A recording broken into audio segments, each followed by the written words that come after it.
Hello, this is Mike Burek, your host and producer of Krynytsia, The Well, a podcast series about topics of interest to Ukrainians around the world. Today is Thursday, February 27th, 2025. This episode is produced for The Ukrainian Weekly, a newspaper published in English for the global Ukrainian community since 1933. Our guest today is Larisa Didkovska, the rector of the Ukrainian Free University in Munich, Germany. Welcome, Larisa. How are you? I'm fine. How are you, Good, Mike? good. Thank you for joining us today. To Mhm. start off with, can you tell us something about your professional background? Yeah, it's a nice story because I love my education, profession, and experience in this field. I am a psychologist from the university education, and I'm the psychotherapist. It is my second education. And of course, I am a professor at the universities and any universities where can I share my knowledge and my experience with students. But my formal professional maybe levels. Yeah, I am the member of European Psychotherapeutic Association, of European Association of Gestalt Therapists, of Ontario Specialist in Mental Health. But I am the teacher. Yeah, I am the professor, and I'm the rector of Ukrainian University in Munich. And what is the field of my interests? Everything about the human being, everything about the psychic, about the strategies of cope the problems with our everyday life. Yeah, I have some level in scientist life. I'm professor. I'm doctor of philosophy. I have a lot of even books and monographies devoted, for example, the question of emigration and to mental health and so on. When and where was the Ukrainian Free University established, and why?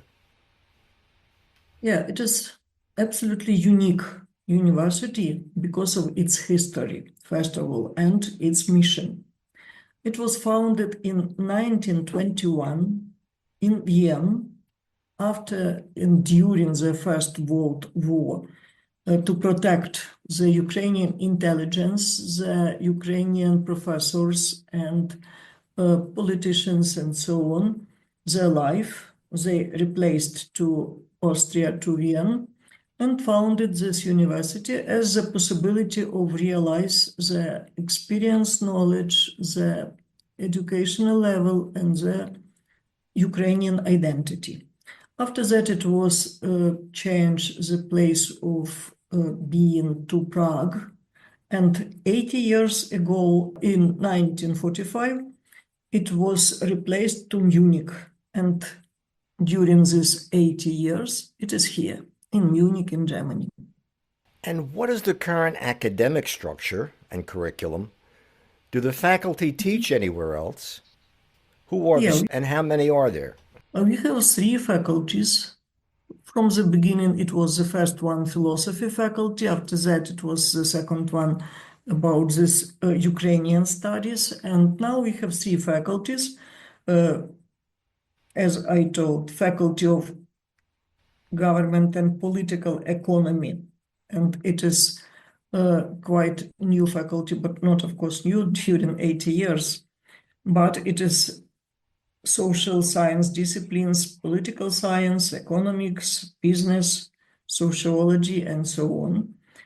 Philosophy faculty is the oldest one. There is history, there is psychology, there is pedagogic and art and philosophy, of course.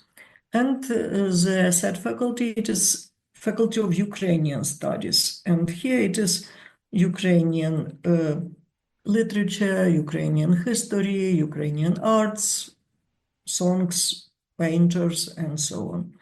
And we have more than 400 students and two level of education. We have this master's and PhD programs, and we have more than 400 students at these two levels of education, at master's degree and in PhD degree, from any countries, not only from Ukraine.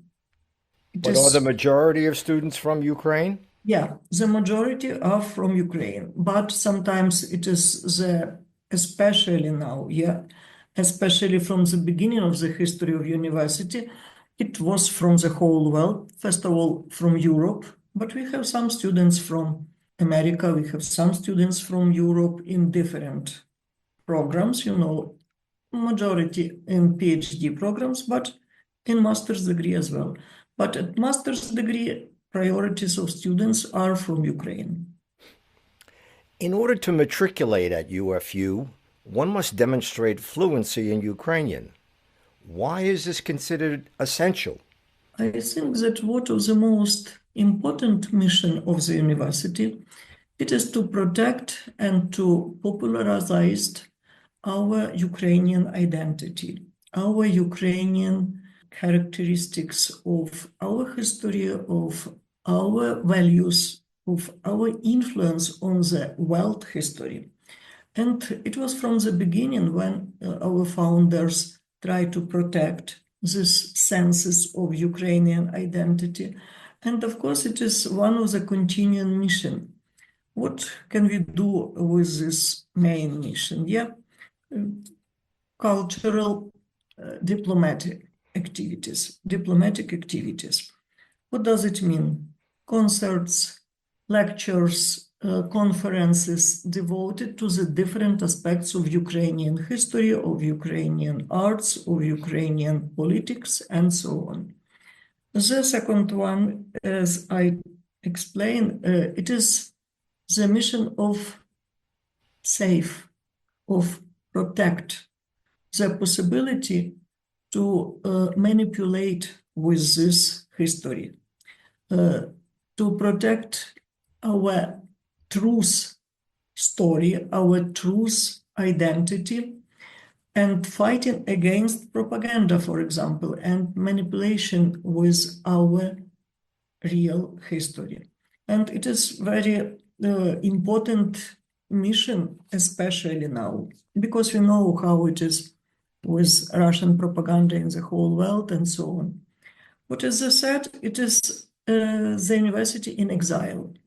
And as the university in exile, we have a lot of Ukrainians who are replaced persons, who are refugees and so on. And for them, we are the special place for preserving, the special place for communication with your representatives of motherland, with your native language, with your native culture, and so on. Are there any specialty areas of research? Yeah, yeah. As I told that the majority, it is to demonstrate, to show to the world who are the Ukrainian nations indeed.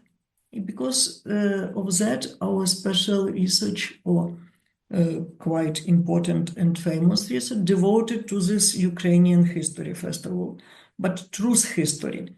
The university has absolutely unique archive.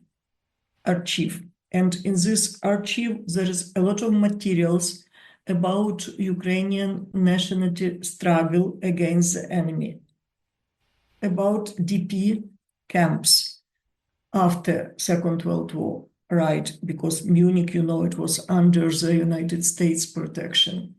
About the real history and about our fighting, about our famous persons who were killed, who were simply destroyed or used in absolutely opposite way.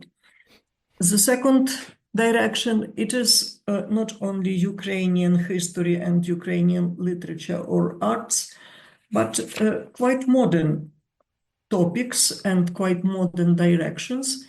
It's modern Ukrainian it's modern Ukrainian economy, but modern real economy. About our sociology, for example, research. Some of them we have our psychology research, especially now with this replaced persons who protect their life, and because of that, they're here. We make this research about the psycho-emotional feelings, about the post-traumatic experience, how to help them better, how to cope with their problems better. And it is the topics of our specialists, the topics of our scientists. Who are some of the noteworthy alumni of UFU? Oh, during more than 100 years, there is a lot of these famous persons who are our proud memory, who are our proud identity, such as Volodymyr Kubiyovich, the Ukrainian geographist and cartographist with absolutely international results and famous. Emma Andiyevska, artist and poet. Ippolit Borchovsky, sociologist, political scientist. Natalia Gerken-Rusova, artist, public figures. Ivan Monolaty, historian, doctor of philosophy, and in any not only Ukrainian university, but in the whole world. Serhiy Kvit, for example, he was president of Kyiv Mogila Academy, and a lot of others. I can show, I have special 3 papers with these famous names and famous research results of these special and very well-known scientists, politicians, and as for me, a very nice person, first of all. Very nice Ukrainian, first of all, Ukrainians. And how is the university funded now? We have some source of our financial strength, it's private donations. And from the beginning, the financial support of our sympathics of our funds from diaspora of the whole world was our, from the beginning, quite strong fundamental of money. The next, Free State of Bavaria support the Ukrainian university from its replace to Munich till now because of the Russian invasion to Ukraine. The next, it's tuition fees, because our students, and we have, as I told, more than 400 students, 450, they pay for the education, they pay for the learning and studying, but some of them have scholarships, and for these scholarships, we have special funds. The next one, it's grants and fundraising events. These grants and fundraising events as well, from time to time, we can use from our supporters, from our friends, or according to our possibility as scientist university. And the foundation of the Ukrainian Free University provide essential financial support, promotes Ukrainian studies. And because of that, any